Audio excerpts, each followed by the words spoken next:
Choi juga masih akan dieliminasi terlebih dahulu, tapi dengan itu harinya terlepas. Ya, tapi aku mau sedikit menyenggol Apa tuh? untuk satu hero Grok sebenarnya yang mungkin ada beberapa pertanyaan terutama terkait emblemnya Grok kalau di EXP Lane. Oh, Karena ada beberapa yang bawa high and dry, ada beberapa yang bawa kayak Killing Spree? Killing Jarang Spree. ya, jarang Killing Spree kayaknya jarang. Uh-uh. Tapi high and dry assassin yang kedua itu opsinya yang paling sering atau populer itu Weapon Master. Weapon Master kan menambahkan 15% untuk physical attack. Ya. Jadi makanya Groknya bikin Blade of Despair, bikin Heptasis dan segala macamnya. Secara perhitung-hitungan matematik. Ini ya ini beneran. Ini udah pakai kalkulator nih. Gimana? Blade of Despair kan 160 physical damage. Oke. Nah, kalau ditambahkan dengan 15% artinya ditambahin 24. Oke. Iya kan? Jadi 24 ditambah 160 itu sama dengan 184 physical attack. Betul. Dibagi 2 atau dikalikan sama pasifnya 0,5 lah. Iya, Ya kan? 62. Jadi Grok dengan Blade of Despair mendapatkan 92 physical defense. Kalau misalkan dia membawa Blade of Despair. 92, betul. Itu memang itemnya lebih mahal karena harganya 3 ribuan. Kalau dibandingkan dengan Blade Armor kan sekitar 1900-an. Tapi setidaknya dengan efek damage-nya mungkin ya yang lebih tinggi, apalagi dengan Weapon Master, hal itu yang dicari, instant kill yang lebih dicari atau burst damage yang lebih dicari sebagai EXP laner. Jadi kayak sekali power of nature tuh bisa Iya, hilang jadi dia gitu. punya damage tinggi dan juga physical defense yang tinggi. Tapi balik lagi, tetap butuh Radiant Armor dan hal tersebut yang mungkin harus diperhatikan kalau kamu pick Grok. Jangan jadi sampai lebih ke kamu magic lupa. damage-nya. Iya, jangan sampai kamu lupa kalau Grok sangat membutuhkan magical defense juga sebenarnya. Justru yang bisa dibilang ya, Grok itu paling krusial adalah magic defense-nya. Karena nggak ada, itu nol, bener-bener literally nol. Jadi kalau ketemu yang tipikal apalagi bawa dua magic magic damage ya. Kayak apalagi sekarang Harit kan udah populer banget. Ya, Harit, Lane. Lunox. Tuh nangis sih sebenarnya Grok ya. Oke, tapi kita back to the draft di mana high ground yang sudah diamankan oleh The Valley di sini oleh Hun dan bersama dengan Lolita yang dimana sebenarnya kalau mereka juga ngelepas Lolita ya kemungkinan besar Burn Express bisa mengamankan di pick yang ketiga, namun ternyata di deny pick oleh The Valley kali ini dan Hayabusa sebagai bisa dibilang jungler yang bisa mengincar ke arah apalagi seorang Parsia dan Kari. Ini kalau misalkan aku melihat ya dari draftnya teman-teman The Valley, ada dua setup yang kemungkinan besar ingin dibawakan sama Mobazen. Apa tuh? Yang pertama adalah skema dengan menggunakan, aduh Martisnya di band lagi. Martis, ya kan? Baru mau ngomong ya. Martis, ya kan? Atau yang satunya dengan menggunakan dua hero sebenarnya, Oke. Marshman yang pernah jadi jungler juga. Yang pertama Granger yang lagi populer banget, Tadi dan yang sempat kedua muncul. Roger. Iya, Heeh. makanya. Ini possible banget untuk di sebelah kiri menggunakan antara Marksman? Roger atau bahkan menggunakan Granger. Menurutku Granger juga not bad. Ketika nantinya sudah selesai dengan menggunakan Brute Force, menurutku Shadowkin gak bakal sesakit itu untuk langsung menuju kepada Granger sekalipun. Dan correct me if I'm wrong ya, Be. Ranger itu adalah salah satu marksman yang memiliki base damage yang cukup tinggi juga. Ya, penetration point-nya Clearly, juga, yes. apalagi selesai dengan Hunter Strike yang sangat murah sekali. Sebagai jungler tentu potensial untuk early game-nya akan sangat terbantu, apalagi udah punya dua teritorial nih, satu Feather Airstrike, satu nomor 16 tinggal di follow up, sama Fight Chicken yang mungkin akan mengambil hero yang lebih tebal ketimbang Lolita. Mungkin Popheus juga oke sih kayaknya, ini 3 hero dash loh anyway.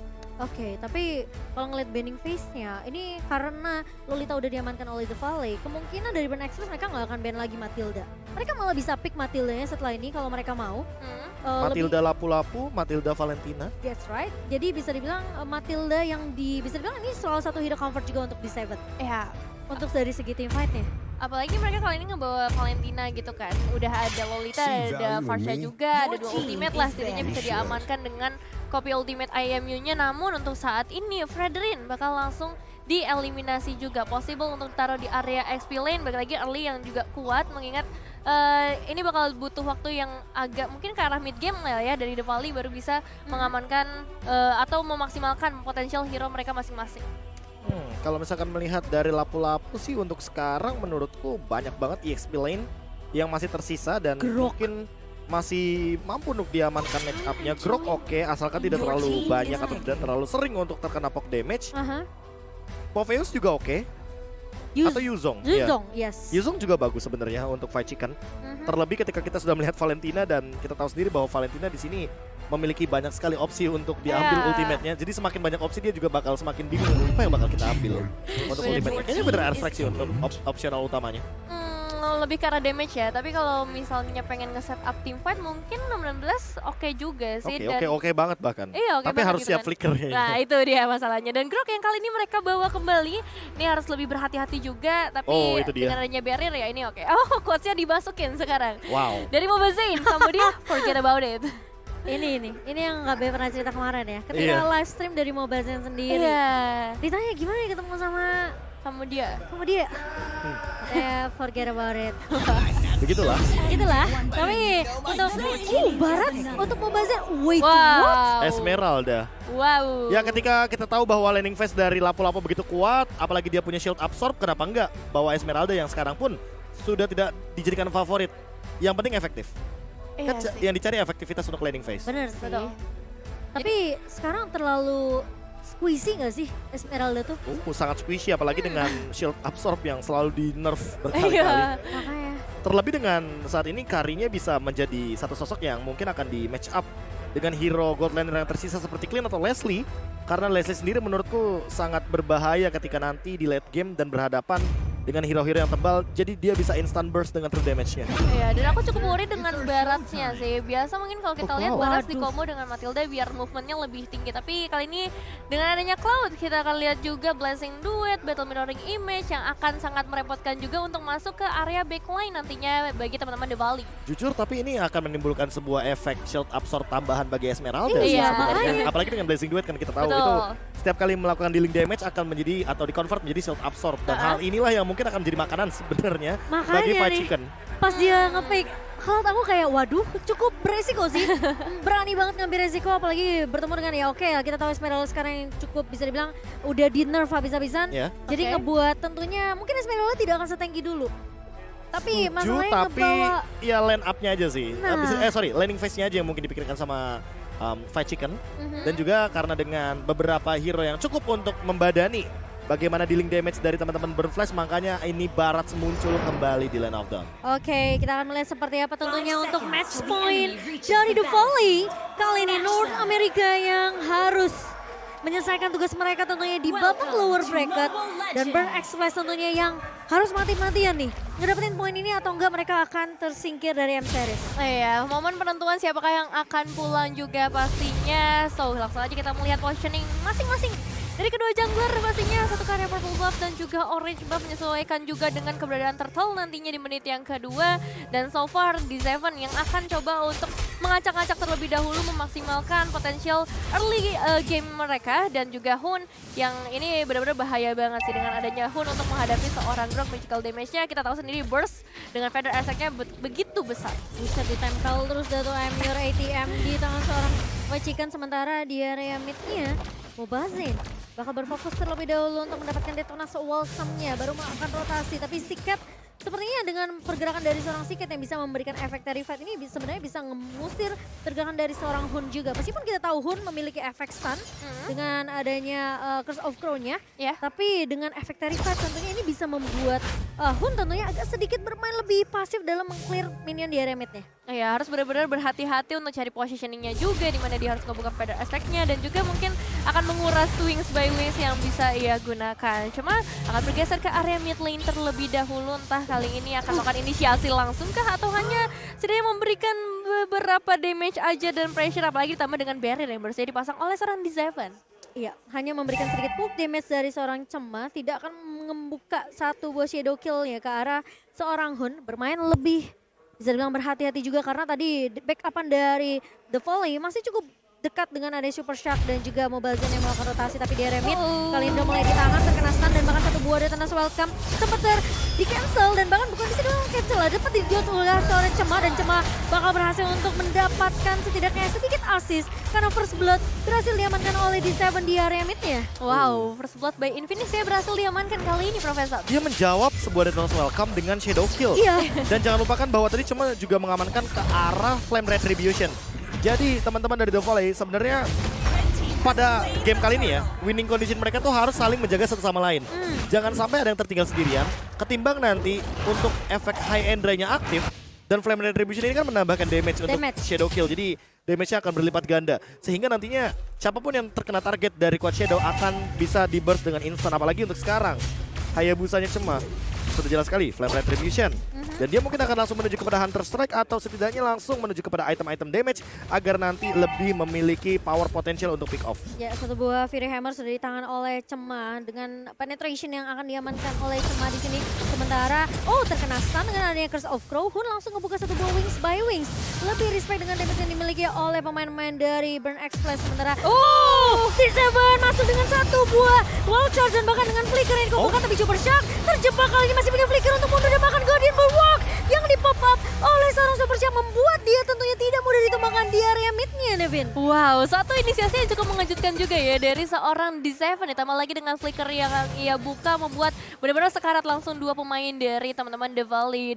Tapi kali ini mereka masih selamat, cuman pastinya akan membuang beberapa saat untuk mereka bisa menambahkan sebenarnya dari segi farmingannya dan menuju ke area top lane. Ini yang harus kita perhatikan juga adalah dari seorang Basic yang benar-benar butuh banget yang namanya backup dan juga begitu pula untuk seorang Hesa. Kita tahu sendiri Cloud yang bakal lebih potensial nanti di area late game. Ya, rotasi dan juga bagaimana nanti Wind of Nature yang akan dijawab oleh Hesa adalah sebuah jawaban agar tidak terkena physical damage yang begitu tinggi daripada Basic, apalagi untuk memicu bagaimana pasif yang ia miliki. Sementara untuk sekarang Super Shark yang tadi sempat hadir di area mid lane untuk sebuah skema cover menuju kepada Hun, walaupun berhasil sebenarnya, dan itu adalah mungkin sebuah misklik dari D7 ketika menggunakan barriernya, dan ternyata barriernya malah menjadi sebuah teritorial untuk bertahan daripada Hun ketika mereka mengejar menuju kepada The Valley di area mid lane. Hanya saja flicker ini bisa dibilang menjadi penyelamat, dan untuk Turtle sekarang mungkin harus lebih diperhatikan teritorialnya karena Siket, itu dia baru ngambil ke arah satu buah Feather Airstrike juga. Oke, dan kali ini dengan pergerakan yang mungkin bisa dibilang Siket bisa aja ngusir pemain-pemain dari The Valley dengan satu dua Feather Airstrike yang di-copy dari seorang Hun. Tapi kita ngelihat dari Cema yang sudah mulai dipok juga tadi dari area bawahnya. Jadi potensi dari Cema di sini mungkin harus agak sedikit bermain hati-hati setelah mendapatkan satu buah purple-nya. Tapi dari satu buah Feather Airstrike yang boleh dipastikan, tapi ternyata satu buah 16 meng-cancel dan bahkan ngesan ke arah seorang Siket dan tumpang. Kali ini Hesa mulai datang dengan satu buah Blazing Glow, namun ternyata damage-nya masih belum cukup. Hunnya masih bisa bertumbangkan karena posisi dari Hesa terbilang cukup free dan backup-an sangat amat baik dari Burn Express. Sementara masih mau lebih, dan kali ini dengan turtle yang berhasil diamankan, bio base-nya satu buah Dinosaur Cam dari Mobile Zen mempertahankan tentunya pemain-pemain dari The Valley di area mid-nya. Cuma mulai datang dengan satu buah Shadow Kill, namun setidaknya D7 berhasil untuk ditumbangkan menjadi trade ketika satu pemainnya itu tumbang. Siket lagi di sini yang bisa dibilang mereka nggak dapetin turtle-nya, tapi setidaknya dua pemain tumbang. Iya, sebenarnya awalnya satu tukar satu ya, tapi dengan adanya seorang Basic dapetin out satu di area top lane dan juga adanya Detona's Welcome dari seorang Mobile Zen, itu jadi keuntungan besar sih untuk The Valley sejauh ini, Prof. Ya, secara individual Basic benar-benar mengungguli dari segi bagaimana item yang nanti akan dituju perlahan-lahan, walaupun masih unggul dari segi Hesa dengan dual lane farming, tapi untuk sekarang set up teamfight-nya sepertinya akan menuju ke Butterfly. Wall charge dibuka untuk nge-cancel karena seorang tapi ternyata cancel dari pemain-pemain dari The Valley. Masih mau lebih dari D7 mencoba untuk flicker mundur terlebih dahulu. Dua pemain hilang di area bawah membuat Burn Express kali ini mereka nggak bisa terlalu overcommit, apalagi posisi dari Hesa yang bisa dibilang cukup jauh tadi masih di area atas. Iya, ini Basic sih benar-benar nggak mau kasih ampun ya, bahkan dia nggak terlalu memikirkan untuk flicker yang harus terbuang demi mendapatkan satu eliminasi penting nampaknya. Dan ini adalah pertama kalinya Esmeralda hadir di M4, jadi benar-benar percobaan yang dibawa oleh The Valley sejauh ini memang masih memberikan hasil yang sangat baik, terutama dengan adanya seorang Hesa dengan Cloud-nya. Ya, ini Fight Chicken-nya emang menjalankan tugas individualnya dengan sangat luar biasa. Dia benar-benar potong wave mininya sejauh mungkin agar I'm Your ATM kalah laning phase. Sementara ketika I'm Your ATM kalah laning phase, otomatis dia tidak akan hadir di team fight. Dan ketika hadir di team fight sekalipun, shield absorb hanya akan menjadi makanan bagi Esmeralda, dan hal tersebutlah yang membuat Esmeralda efektif di game kali ini. Tapi diambil ternyata purple-nya, dan kali ini lihat Cema hampir aja dijilat sama Mobile Zen tuh tadi ya. Hampir ditelan oleh Mobile Zen, namun ternyata tidak mau terlalu overcommit juga dari Mobile Zen. Dia menahan Detona's Welcome-nya. Setidaknya Cemanya nggak dapetin purple buff tadi, Be. Iya, dan ditambah dengan bagaimana Cema tanpa adanya purple buff, walaupun sebenarnya masih bisa untuk melakukan sebuah setup menuju kepada sebuah objektif. Hanya saja untuk sekarang level dari Cema sedikit tertinggal. Dan ini walaupun perbedaannya satu level, tapi sangat identik kalau kita ngomongin soal damage retribution. Dengan satu level aja mereka udah bisa menimbulkan damage yang berbeda. Tapi Numen Blast-nya ternyata tidak perlu dibuka begitu saja. Siket tumbang di tangan Fight Chicken, dan bahkan kali ini dari D7 mencoba untuk menahan Basic di area belakangnya. Satu bobal, namun ternyata Hun berhasil untuk menumbangkan pemain di area belakangnya. MR Team tumbang kali ini. D7 bakal coba dikejar. Fight Chicken masih memiliki shield yang banyak banget dan bahkan satu last hit dengan satu buah frostman shield dan bahkan selendang yang dibuka oleh seorang Fight Chicken membuat di Seven tentunya tidak bisa survive di area midnya. Wow, itu pergerakan yang bagus banget dari seorang Super Shark. Nama 16 yang sangat amat on point, yang tadinya dia benar-benar di pressure tapi gak ada gerakan tambahan yang dia lakukan. Cuma still survive setelah lari dari ujung sebelah kanan sampai ujung sebelah kiri. Masih berhasil selamat tapi banyak banget waktu yang terbuang jujur untuk Burn Express di fight yang baru saja terjadi. Iya, ditambah dengan banyaknya beberapa member dari Burn Flash yang ditumbangkan, otomatis lihat dari segi goldnya. Sekarang Hesa tersusul, walaupun tidak ada point death dari Hesa. Dan kalau misalkan kita melihat bagaimana basic dengan positioningnya dia benar-benar memanfaatkan Wind of Nature di item yang kedua. Karena dia tahu ketika nanti terkena Blazing Duet atau bahkan Shadow Kill, dia akan sedikit terancam. Dan Siket selesai dengan Genius One. Namun apakah ini akan menjadi jawaban ketika dia dari tadi bakal di zone out terus dengan kehadiran dari Super Shark dan Mobazen.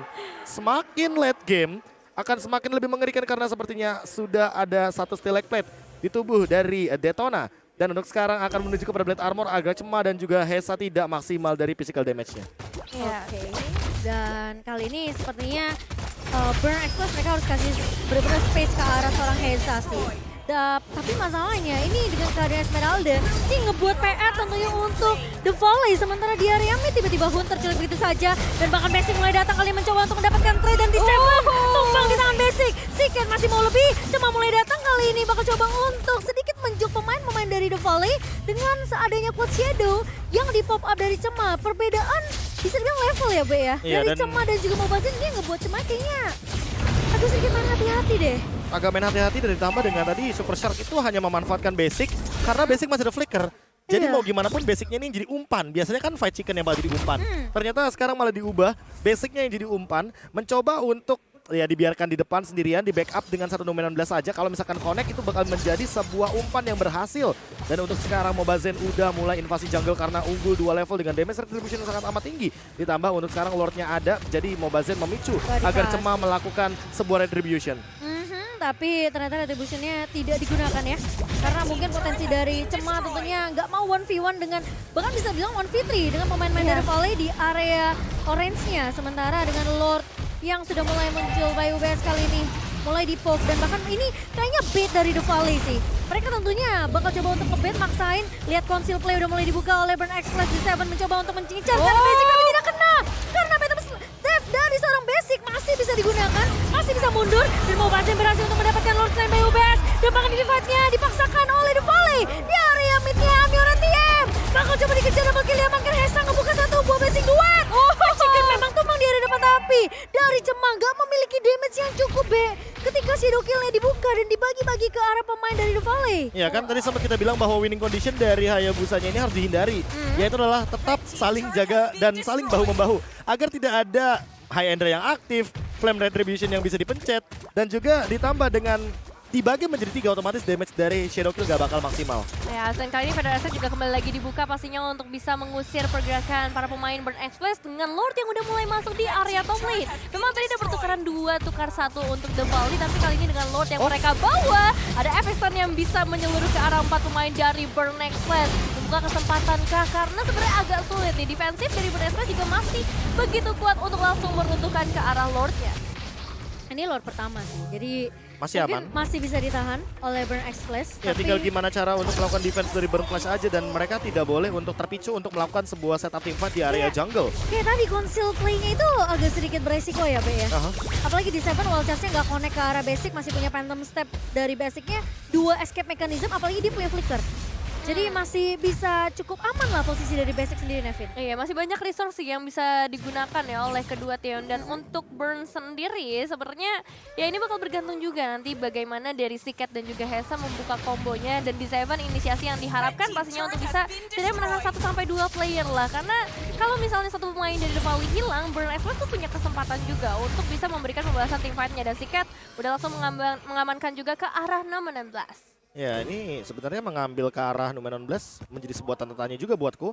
Karena menurutku ketika Siket mengamankan ke arah Federal Airstrike, dia setidaknya bisa mempertahankan bagaimana high ground untuk Burn Flash sendiri. Apalagi dengan 2 item dari Siket yang sepertinya akan menuju kepada Divine Glaive dan juga Genius One. Ini benar-benar 2 item penetration yang sangat menjengkelkan sekali. Dan bisa memberikan dealing damage yang tinggi ke arah basic. Namun untuk di sisi lain basic dari tadi posisinya aman. Mungkin untuk sekarang tidak memerlukan Arena Shield. Tapi mungkin kalau misalkan sudah mulai tertangkap nih, apalagi di Seven dan Siket jalannya bersamaan, walaupun basicnya udah punya di Hunter Sword, kalau misalkan efek dari Wild Charge-nya connect dan Terrify-nya connect, ini akan menjadi malapetaka. Malapetaka kali ini Council Play udah mulai dibuka dan Basic mulai maju ke area depannya di Seven. Mencoba bertahan namun ternyata MURTM mencoba untuk mengusir pergerakan dari seorang Hun. Satu bawah Winter Truncheon tentunya menyelamatkan hidup seorang Hun, tapi kali ini cepat. Ternyata triple kill berhasil diamankan oleh Basic. Minion diselamatkan. Oh my god, Basic dengan posisinya yang begitu luar biasa. Yang tadi KB udah bahas, Basic mungkin aja bisa diculik. Tapi lihat Council Play dibuka oleh The Valley. Mereka tahu potensi yang apalagi mereka sekarang lagi diunggulkan. 7,6k gold yang diamankan oleh The Valley tentunya membuat mereka memiliki damage yang cukup untuk memaksakan divide. Dan kali ini dua pemain tersisa, satu berbeda aspek dari seorang Hun dibuka begitu saja di Seven. Mencoba untuk bertahan tapi lihat damage dan lihat sakit banget basic attack dari seorang Basic kali ini. Attack speed sudah didapatkan 803 KD yang begitu luar biasa. Dan bahkan pemain-pemain dari Burn Express mereka tidak mau menyerah begitu saja, Nevin. Iya, pasti masih ada beberapa perlawanan meskipun banyak banget pergerakan yang udah mereka lakukan dari tadi. Mulai dari adanya Amior ATM yang mencoba untuk memberikan satu sisi flanking, tapi kali mereka terjebak di bagian tengah. Dua pemain dari Burn Express tampaknya nggak bisa pulang dengan mudah. Blessing duet dibuka tapi belum ada damage yang maksimal terlihat di sana. Basic akan mencoba untuk mengincar bagian belakang dan Amior ATM-nya sudah hilang di depan mata. Satu pemain lagi hilang dan dengan ini The Valley bisa bebas banget ya untuk masuk ke area Lord-nya. Ya itu yang tadi sempat aku mention adalah jangan memaksakan teamfight di area luar dari base Burn-Flash. Karena sebenarnya ketika nantinya Siket bisa memberikan dealing damage dan Terrify-nya connect, sementara Hesanya bisa langsung jump in ke arah belakang, sebenarnya itu tadi gambaran skema teamfight-nya bagus banget di area top lane. Ketika emang Hesanya langsung ngelakuin Blazing Duet ke arah Hun, tapi Hunnya sudah menjawab dengan Winter Truncheon. Dan itu adalah jawaban yang luar biasa manis banget dan malah membuahkan sebuah dua base turret di area mid lane dan juga top lane. Untuk sekarang ketika Lordnya akan bergerak ke arah mid lane, ini akan berjalan bersamaan dengan wave minion yang begitu besar ketika sudah mulai menyentuh ke angka 15-11 sampai 15-13 nih untuk menitannya. Dan untuk sekarang Burn-Flash hanya bisa melakukan defense dan berharap agar ada satu mistake dari The Valley dengan perbedaan gold ini 10.000 ya, udah di atas 8.000. Artinya The Valley nabrak sekalipun oke-oke aja. Iya makanya, apalagi lihat nggak sih Be tadi Shadow Kill, itu Shadow Kill-nya cuma karena Basic sendiri. Dan masalahnya ada lava golemnya itu yang nanti akan menghentikan beberapa gerakan dan menimbulkan efek high Ender yang menghilang begitu saja. Apalagi dengan Thunderbelt sekarang, penambah darah lagi, physical defense, slow effect, lengkap banget. Lengkap, dan dia juga punya Wind of Nature. Jadi kalau menghalau damage yang dimiliki oleh Burn ini bisa banget. Tapi kali ini dengan D7 mencoba untuk menahan dari depan. Cema mulai masuk dengan satu buah Shadow Kill, namun ternyata damage-nya tidak cukup. MUR Team tumpang di tangan seorang Basic. Tapi lihat, pemain-pemain dari Blue Valley, mereka coba fokus terlebih dahulu, tapi ternyata Siket ditinggal sendirian begitu saja dan wipe out. Didapatkan oleh The Valley. Burn Express harus menjadi tim ketiga yang pulang dan mengangkat kakinya dari M-Series. Congratulations untuk The Valley maju ke babak berikutnya, mematahkan kesempatan mereka untuk pulang. Mereka belum mau pulang hari ini dan